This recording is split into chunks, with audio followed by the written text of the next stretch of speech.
Aujourd'hui, la quantification du risque de perte de biodiversité est beaucoup moins mature que la quantification du risque climatique. On a réussi à faire pas mal de progrès sur la partie empreinte carbone.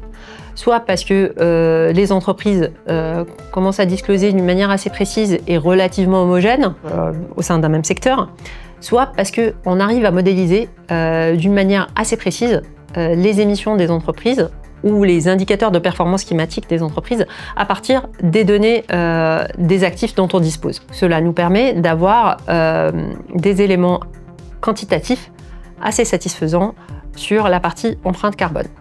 Quand on regarde de l'autre côté l'empreinte biodiversité, donc c'est une notion, on va dire, qui est assez émergente. Il n'y a pas de consensus aujourd'hui sur l'unité, ne serait-ce que sur l'unité à utiliser. Donc il y a plusieurs unités de mesure de la perte de biodiversité qu'on peut utiliser. Et d'ailleurs, on a publié un premier papier sur le sujet dans lequel on compare trois unités, donc trois indicateurs d'intégrité des écosystèmes qu'on peut utiliser pour mesurer les empreintes biodives des entreprises. Donc on va étudier les pros et cons à la fois des caractéristiques intrinsèques de ces indicateurs-là, mais aussi des modèles que l'on va utiliser pour pouvoir les calculer. Il y a aujourd'hui encore de la modélisation à affiner, à compléter pour pouvoir modéliser la totalité des pressions qu'exerce une activité économique sur la biodiversité.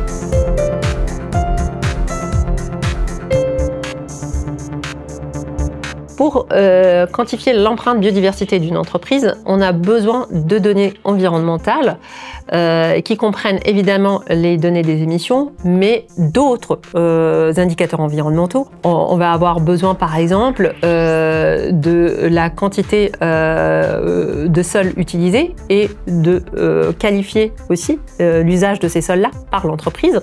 On a besoin de localiser ces activités ainsi que toute sa chaîne d'approvisionnement pour quantifier cette première pression qui est l'usage des sols, quantifier l'impact de cette pression sur la biodiversité. Ces données-là, elles sont très rarement disclosées si on n'a pas cette information, on ne peut pas quantifier l'impact de cette pression exercée par l'entreprise sur la biodiversité. On a besoin évidemment de beaucoup d'autres données, elles sont très rarement disponibles, ce qui nous amène au final à recourir à des moyennes géographiques sectorielles, ce qui n'est pas tout à fait satisfaisant parce qu'on ne peut pas discriminer les entreprises sur la base de ces grosses moyennes géographiques sectorielles. On explore des sources alternatives de données comme l'imagerie satellite pour essayer de combler une partie des données manquantes.